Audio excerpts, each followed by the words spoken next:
இந்த பிளேஸ் எனக்கு ஒரு விஷயம் ரியலைஸ் பண்ணுச்சு. இந்த சம்மர் ஹாலிடேஸில் மதுரை திருமலை நாயக்கர் மஹால் போயிருந்தோம்.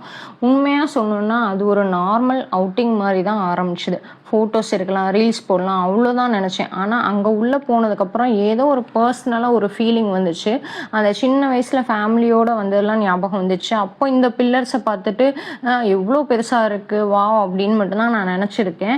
ஆனால் இன்னொரு ரீசனுக்கும் இந்த பிளேஸ் எனக்கு ரொம்ப ஸ்பெஷல். இந்த மஹாலை பார்த்தாலும் எனக்கு ஃபஸ்ட்டு ஞாபகம் வருது இந்த கண்ணாலனே சாங் தான். அந்த சாங்கில் இந்த இடத்துல அந்த எடுத்த ஷார்ட்ஸ், அந்த ஸ்டெப்ஸ், அந்த வைபு சின்ன வயசுலேருந்தே அதை டிவியில் பார்க்கும்போது ஒரு நாள் நாமளும் இங்கே போகணுன்ற மாதிரி ஒரு ஃபீலிங் இருக்கும். அப்போது அதே இடத்துல நின்னப்போ இந்த ஸ்டெப்ஸில் தான் அந்த சீன் எடுத்திருப்பாங்க அப்படின்னு நினச்சதும் ஒரு வியர்டு ஹாப்பினஸ் ஃபீல் ஆச்சு. அந்த மொமெண்ட் எக்ஸ்பிளைன் பண்ணவே முடியாது. லைஃப் எவ்வளோ மாறிடுச்சுன்னு தோணுச்சு.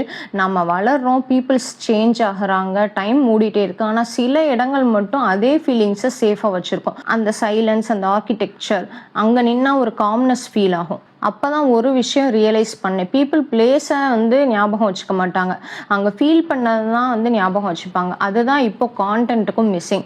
எல்லோரும் போஸ்ட் போடுறாங்க, ட்ரெண்ட்ஸ் ஃபாலோ பண்ணுறாங்க, வைரலாக ட்ரை பண்ணுறாங்க. ஆனால் ரியலாக கனெக்ட் ஆகிற கான்டென்ட் ரொம்ப கம்மி. ஏன்னா ஆடியன்ஸ் பர்ஃபெக்ட் எடிட்டிங்கை விட ரியல் ஃபீலிங்ஸை தான் அதிகமாக கனெக்ட் பண்ணுவாங்க. இந்த மஹால் என்ன ஃபீல் கொடுத்துச்சோ அதே மாதிரி நம்ம கான்டென்ட்டு யாரோ ஒருத்தர் மனசில் கொஞ்சம் நேரமாவது நிற்கணும். அப்போ தான் அது கான்டென்ட், இல்லைன்னா அது ஒரு மெமரி. பாய்.